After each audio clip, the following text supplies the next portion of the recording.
नमस्कार, मैं सुदेश नैन और आप देख रहे हैं एवन तहलका हरियाणा। प्रदेश की हुड्डा सरकार प्रदेश को शिक्षा का हब बनाने के तमाम दावे करती है, लेकिन जमीनी हकीकत में ये दावे हवाई साबित हो रहे हैं। प्रदेश के स्कूलों में बुनियादी सुविधाएं ही नहीं है। कहीं स्कूल का भवन कभी भी ढह जाने की हालत में है तो कहीं अध्यापक नहीं है। अभी तक स्कूलों में किताबें तक नहीं पहुंची है।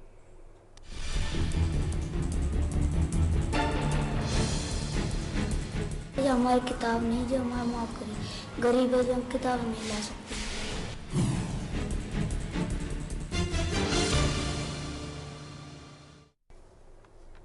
और अब जिन दो स्कूलों के बारे में हम आपको बताने जा रहे हैं, उन्हें देखकर लगता है कि प्रदेश में शिक्षा के मंदिर अब खंडहर बन गए हैं। फिर आप इन खंडरों से उज्जवल भविष्य की कामना कैसे कर सकते हैं? इन स्कूलों के भवन अपनी बदहाली का रोना रो रहे हैं।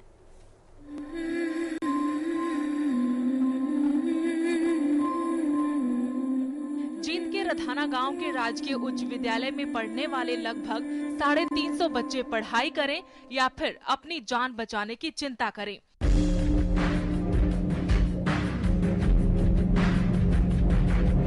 स्कूल में पढ़ने वाले बच्चे अपनी जान को जोखिम में डालकर स्कूल में पढ़ते हैं, क्योंकि स्कूल का सारा भवन जर्जर हो चुका है। बच्चों को इसी खस्ताहाल भवन में बैठकर पढ़ाई करनी पड़ती है और उन्हें ये भी डर रहता है कि पता नहीं किस समय स्कूल के कमरों की छत गिर जाएगी। हाल ही में प्रार्थना के दौरान स्कूल के 2 कमरों की छत गिर गई और बच्चे बाल बाल बच गए, पर फिर भी इस भवन की हालत की ओर विभाग का ध्यान नहीं गया। लगता है शिक्षा विभाग कोई बड़ी अनहोनी होने का इंतजार कर रहा है।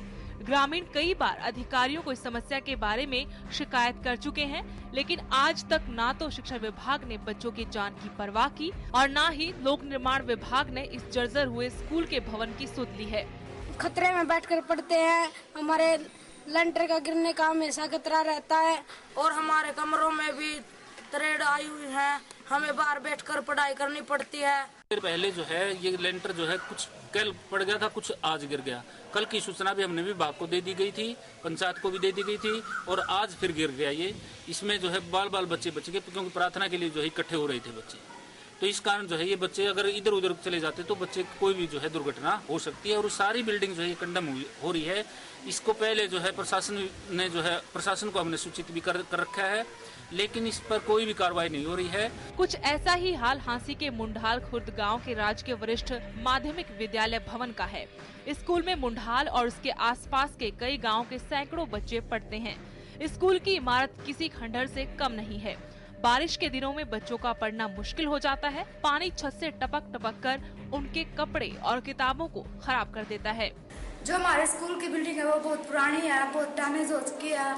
हमें इससे खतरा है, कभी भी गिर सकती है। जब बारिश होती है तो छत से पानी आने लगता है। बिल्डिंग की काफ़ी समस्या है। 1923 में बनी थी। उसके बाद यहाँ ये बिल्डिंग आपने देखी है काफ़ी जर्जर हो चुकी है। हमने इसके लिए थ्रो प्रॉपर चैनल एप्लीकेशन दी थी डीओ के माध्यम से, और उस पर एप्लीकेशन पर कार्रवाई हुई है, जिसके पिछली 17 तारीख को कमेटी आई थी केडीसी जो गठित करता है। उस कमेटी ने जो B&R एक्शन भी उनके साथ था, तो उसने ये पूरी बिल्डिंग डैमेज घोषित की है। अब इसकी डैमेज घोषित करने के बाद इसकी नीलामी की डेट आएगी, उसके बाद जो भी कार्रवाई होगी सरकार उस पर अमल करेगी। स्कूल के सभी दरवाजे और खिड़कियां टूट गए हैं। सर्दियों में बच्चों के लिए पढ़ाई करना एक बड़ी चुनौती बन जाता है। बताया जा रहा है कि स्कूल का भवन आज से 90 साल पहले यानी 1923 में बनाया गया था।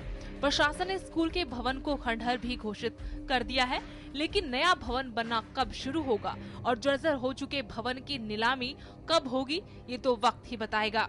एवन तहलका हरियाणा के लिए जींद से रविशंकर शर्मा और हांसी से भीम सिंह की रिपोर्ट। बिल्कुल, जो दावे किए जाते हैं सरकार की तरफ से शिक्षा का हब बनाने की, अगर इस तरह की तस्वीरें हम देखते हैं तो कहीं ना कहीं चोट लगती है और सवाल भी खड़े होते हैं। हमारे साथ चर्चा में जुड़ चुके हैं, हमारे साथ विशेष मेहमान हैं, रिटायर्ड डिप्टी डायरेक्टर हैं हरियाणा एजुकेशन डिपार्टमेंट के क्षण कुमार जी, बहुत बहुत स्वागत है आपका। Thank you. आपने भी देखा कि जींद और हांसी की 2 तस्वीरें हमने आपको दिखाई स्कूल की, लेकिन हालात जैसे हैं वो कहानी सारी खंडहर में तब्दील हो चुकी है। लेकिन क्या उम्मीद करें यहाँ से इस तरह के स्कूल जब हों प्रदेश में और मुख्यमंत्री कहें कि शिक्षा का हब हम बना देंगे? देखिए, ऐसा है कि सरकार चिंतित है शिक्षा को अपग्रेड करने के लिए, इसमें कोई संदेह की बात नहीं। लेकिन दिक्कत ये है कि हम शिक्षा के आयाम को पूरी तरह से समझ नहीं पा रहे हैं। शिक्षा में आमतौर पे ये कहा जाता है कि अध्यापक और जो अभिभावक जो स्टूडेंट है, विद्यार्थी है वो, और इसके अलावा उसका जो बिल्डिंग है या इंफ्रास्ट्रक्चर है, वो 3 चीज़ जिम्मेवार हैं। लेकिन जो चौथा पक्ष है वो भी उतना ही ज़रूरी है, और वो है उसके माँ बाप, पेरेंट्स। जो पेरेंट्स हैं उनका भी शिक्षा के अंदर दिलचस्पी लेना बहुत ज़रूरी है। अब क्या कारण है कि हमारे गवर्नमेंट स्कूलों के अंदर पढ़ाई का स्तर इतना नहीं है जितना कि होना चाहिए, जबकि प्राइवेट स्कूलों में है। और प्राइवेट स्कूलों का जो स्टाफ है वो हमारे जो गवर्नमेंट स्कूल हैं उनके स्टाफ से किसी दर्जे से भी अच्छे नहीं हैं पढ़ाई में, और तनख्वाहों के लिहाज से भी। फिर क्या कारण है कि ये इतनी पढ़ाई अच्छी नहीं हो पा रही है? इसके पीछे जो मैं समझता हूँ वो कारण ये है कि जो सुपरविज़न है, जो इनका पर्यवेक्षण है जो सरकारी स्कूलों में, वो बिल्कुल ना के बराबर है। ना कोई देखता है कैसे बच्चे पढ़ रहे हैं, कैसे बच्चे नहीं पढ़ रहे हैं, कोई टीचर आ रहा है या नहीं आ रहा है। यानी प्रशासनिक जो दुविधा है वो सारे को खाई जा रही है स्कूल को। बिल्कुल, आपके पास फिर से आएंगे, लेकिन इस बीच दिलबाग सिंह डीईओ हैं जिनसे हमारे साथ जुड़ चुके हैं। दिलबाग सिंह जी, बहुत बहुत स्वागत है आपका एवं तहलका हरियाणा में। दिलबाग सिंह जी, आपसे जानना चाहते हैं, जींद में ही एक गांव बढ़ता रधाना, वहां पर स्कूल के भवन की हालत कुछ ठीक नहीं है। प्रशासन क्या कर रहा है? बच्चे अपनी जान जोखिम में डालकर वहां पर पढ़ाई करते हैं। जो अनसेफ बिल्डिंग है उसमें दो तरह की बिल्डिंग है। एक तो नई बिल्डिंग है जी, तो एसएससी से बनाई गई है। हाई स्कूल की बिल्डिंग है जो तो खराब है, पुरानी है जी, और उसको कंडम करवाने के लिए एक्शन को जो है लिखा गया है जी। तो लेकिन दिलबाग जी, यहाँ पर अगर इस भवन की आप हालत देखी होगी आपने, बहुत जर्जर हालत में पहुंच चुका है और बच्चों की जान पर बनाई है। जी, एक विंग है ना उनकी, सारी बिल्डिंग खराब नहीं, एक विंग खराब है उसके। बिल्कुल, और उनको शिफ्ट कर दिया गया दूसरी साइड में बच्चों को। जी, लेकिन यहाँ पर एक हादसा भी हुआ था, छत गिर गई थी। वो गनीमत ये रही कि बच्चे उस वक्त प्रार्थना में थे। क्या किसी बड़े हादसे का इंतजार किया जा रहा है? इस ना तो इमारत को ढहाया जा रहा, ना इसकी मरम्मत करवाई जा रही।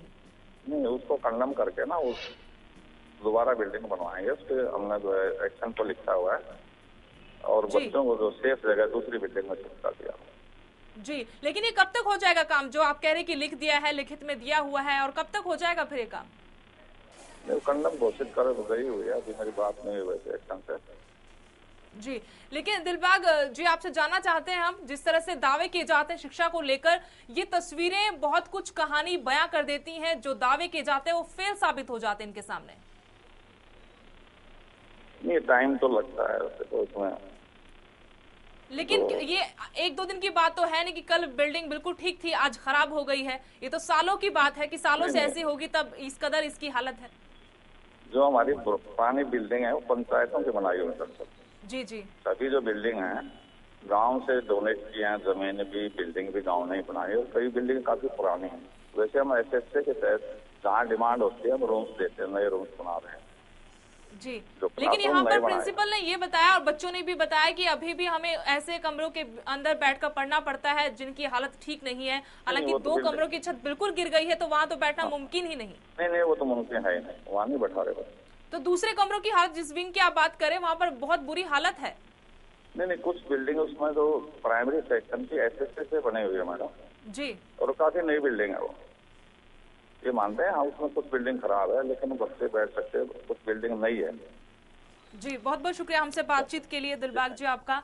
और शरण कुमार जी, आपने भी सुना होगा, प्रशासन मानता है, अधिकारी मानते हैं कि कमी है और इस तरह की हालत है स्कूल की, लेकिन किया कुछ नहीं जाता। वो कहते हैं कि हम कर रहे हैं, लेकिन तो सालों से ऐसी बिल्डिंग थी, 2 कमरों की छत तक गिर चुकी है।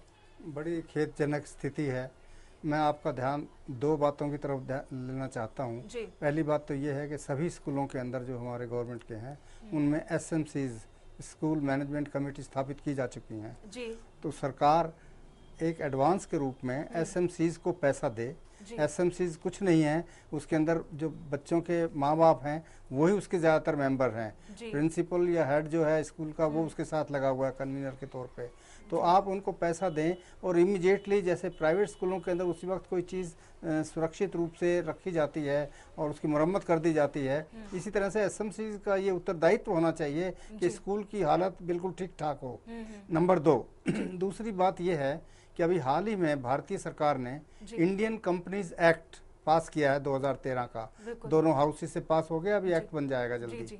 तो उसमें एक धारा है 135 नंबर, उस 135 धारा के अंतर्गत ये व्यवस्था की गई है कंपलसरी तौर पे कि जो भी कंपनीज हैं, प्राइवेट कारपोरेट बॉडीज हैं, उनको अपने लाभ का, जो पिछले 3 सालों का जो लाभ हुआ है, उसका हर साल 2% लाभ का उन्हें खर्च करना पड़ेगा किन्हीं भी सुविधाओं पे जो सामाजिक तौर से कही जाती है। शिक्षा उनमें से एक है। तो क्या हम उन जो दायरे हैं प्राइवेट, उनको लाएं और उनको बात करें उनसे, और जो जो स्कूल हम हैं उनको पिन पॉइंट करें और उन स्कूलों के अंदर उनसे काम करवाने की कोशिश करें, तो मेरा ख्याल है कल्याण हो सकता है। और कारपोरेट बॉडीज बहुत हैं हरियाणा के अंदर, चाहे वो किसी भी ज़िले की बात ले लीजिए। तो मैं ये निवेदन करूंगा सरकार से कि अपने अधिकारियों के माध्यम से उन कॉरपोरेट बॉडी जो जो जिस जिला के अंदर है उनके साथ मीटिंग करें, चिन्हित करें कि ये स्कूल हमारे जर्जर हालत में है, हमारे पास पैसा नहीं है, तो वो पैसा दें 2% के हिसाब से जितना ही बनता है, और उसके बाद उसका एक प्लान बनाया जाए पूरा। और ये क्यों होता है कि जब जर्जर होती है हालत हमारे बिल्डिंग्स की, तभी उसकी मरम्मत होती है, पहले से क्यों नहीं उसका ध्यान रखा जाता? इन एंटिसिपेशन के अंदर क्यों नहीं हमारी प्लान बनती ऐसे कि इतने साल तक हमें इतना पैसा जरूरत पड़ेगा, उतना पैसा हमें इकट्ठा करें? तो ये 2-3 बातें हैं जिनकी तरफ ध्यान नहीं दिया जा रहा है, और उस तरफ ध्यान दिया जाना बहुत जरूरी है। जी बिल्कुल, हम बात करेंगे, चर्चा हमारे यहाँ पर जारी रहेगी शिक्षा के ऊपर। लेकिन इस वक्त की एक बड़ी खबर आ रही है, आपको बता दें हिसार से इस वक्त की बड़ी खबर आ रही, जहां पर एक दर्दनाक हादसा हुआ है। हिसार रोड के पास बहुकबरपुर गांव के पास ये हादसा